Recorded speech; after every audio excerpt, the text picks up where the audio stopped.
Welcome to the hidden corners where truth and terror collide. Discover a realm where the lines between the living and the supernatural blur as you embark on a journey to the paranormal and visit the mysterious hidden corners of your mind.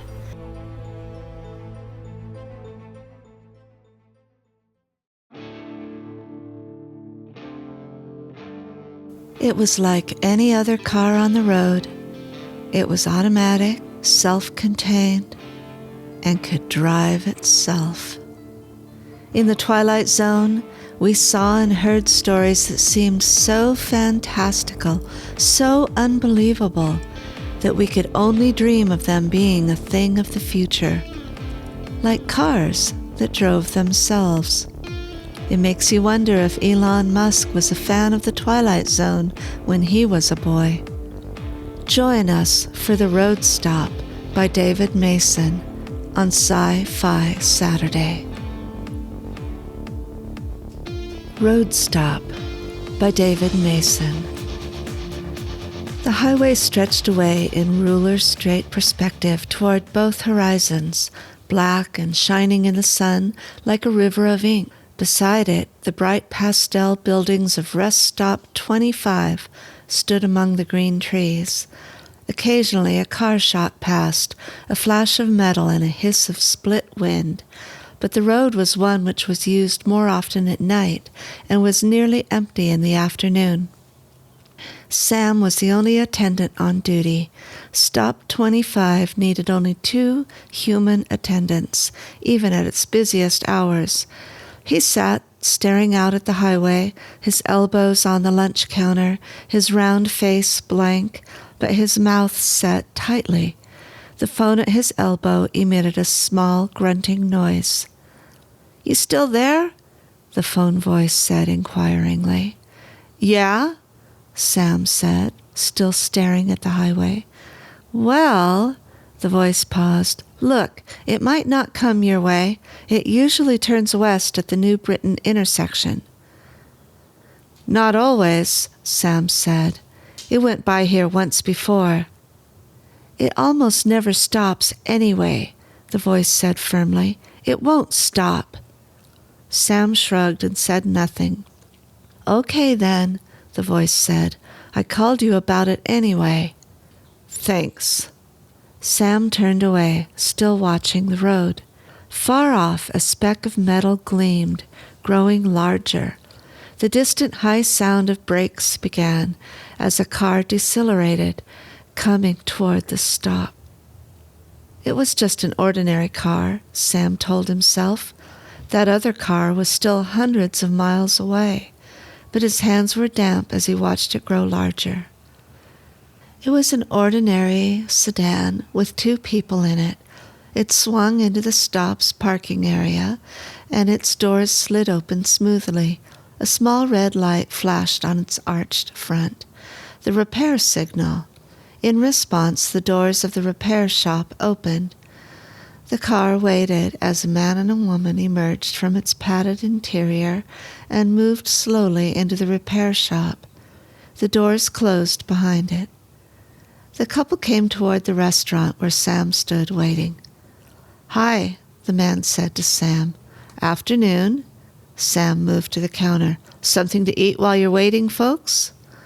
The tall, dark girl glanced out at the closed doors of the repair shop. "How long's that car going to take?" she asked in a tired voice. "I wanted to get home tonight." "Not long," Sam said. "It didn't look like anything complicated."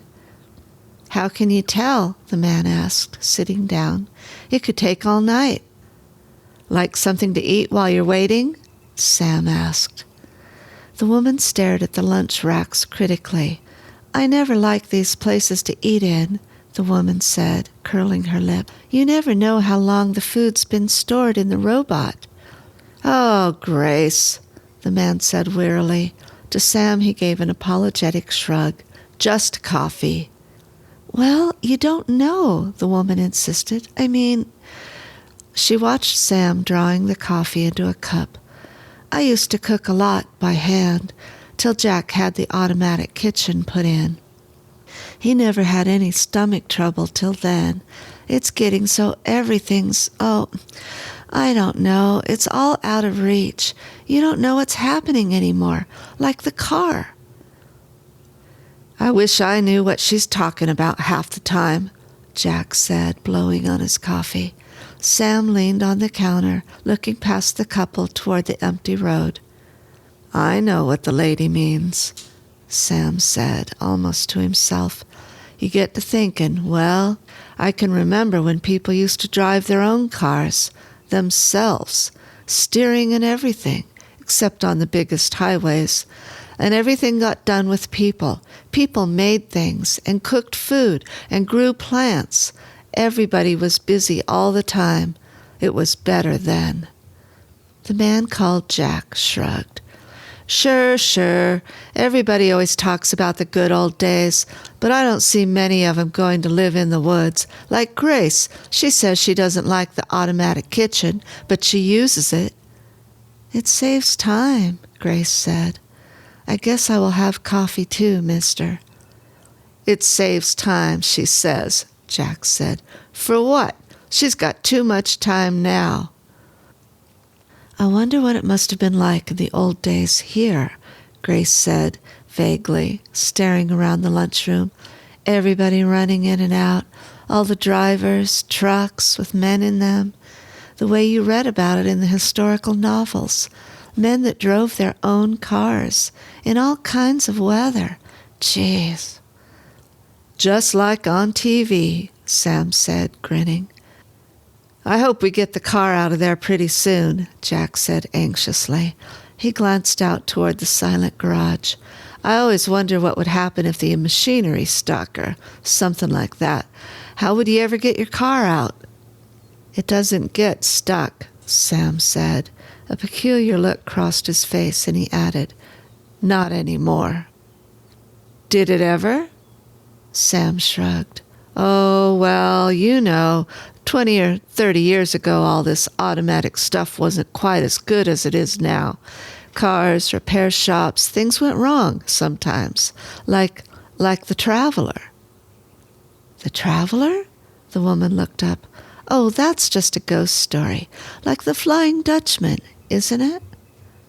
The lunchroom was completely silent. Sam was no longer paying any attention to the couple sitting at the counter.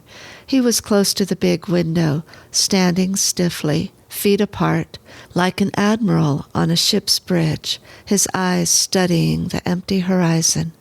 There, where the lines of the road met with the precision of a drawing board exercise in perspective, he thought he saw a fleck of light.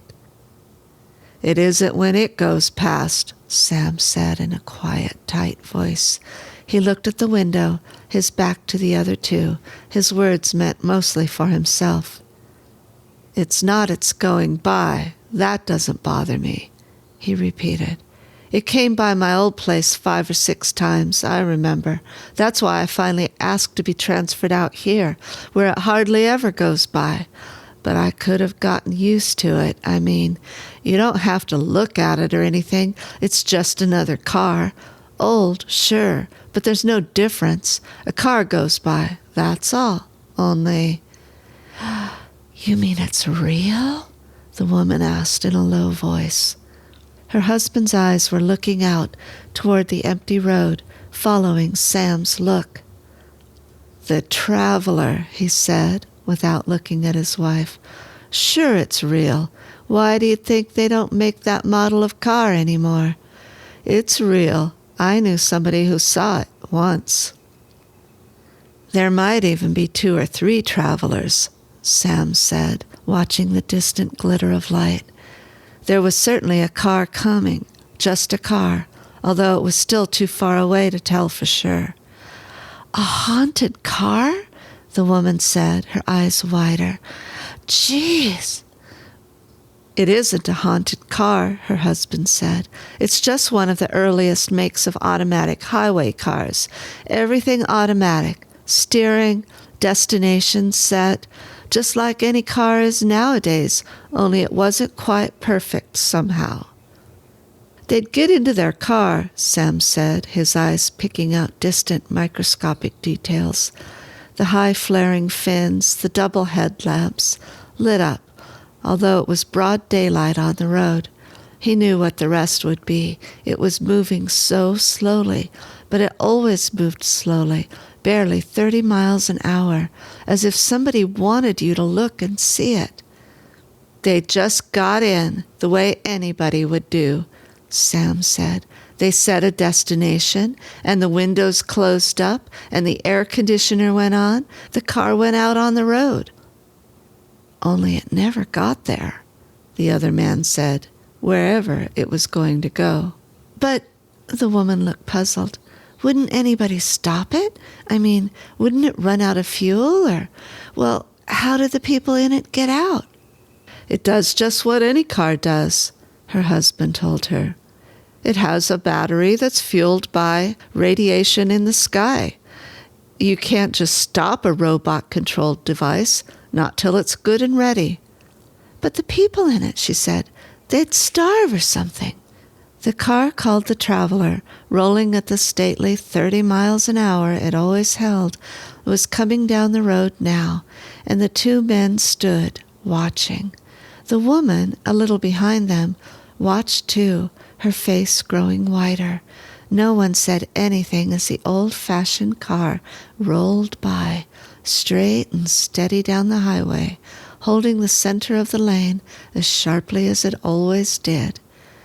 There was a film of dust inside the windows, though the Traveler was clean and shining outside, but the film did hide the white bone faces, the skeleton hands that had long ago stopped trying to break through those closed windows. They never did get out, the man named Jack said, as the Traveler rolled on, growing smaller along the endless road. I don't mind when it goes past, Sam said, his voice thinner-edged. I really don't. It's just a car. Things like that used to happen, I mean. It's a car. He looked at the people, his mouth loose. As long as it just goes on, that's all right. But I keep thinking someday it'll stop, and the door will open. And maybe, just maybe, the people inside'll want to eat lunch. He giggled uncontrollably and then choked it back. Outside, the big hangar doors of the repair shop opened. The car that had been inside appeared. It moved out and stopped, its doors open invitingly. Your car's ready now, Sam told the couple. So long, folks. Have a nice trip.